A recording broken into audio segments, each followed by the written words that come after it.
मुल्क भर में 1965 समेत पाक फौज के शोहदा को कौम की जानब से ज़बरदस्त खराज तहसीन पेश किया जा रहा है।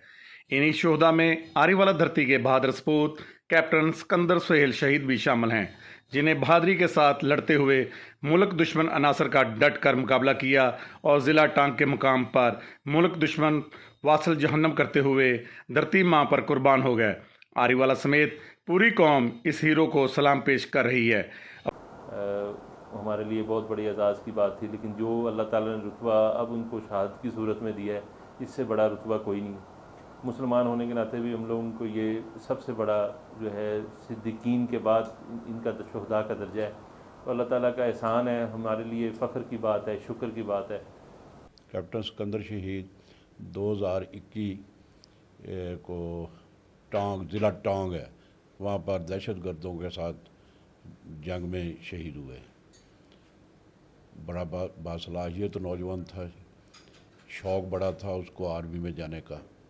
हमारा फैमिली बैकग्राउंड भी था, हमारे बुज़ुर्ग वो भी आर्मी में थे। ये जो गांव है हमारा, ये भी हमारे सारे फौजी थे। अफ़वाज पाकिस्तान के शोहदा हमारे माथे का झूमर हैं। 1965 की जंग में भी मुसल्लह अफ़वाज ने भारतीय अज़ाइम को खाक में मिलाकर ये साबित किया था कि कोई भी पाकिस्तान की तरफ मैली आंख से नहीं देख सकता, जिसका अमली नज़ारा भारतीय फ़ौज ने 1965 की जंग में देख लिया।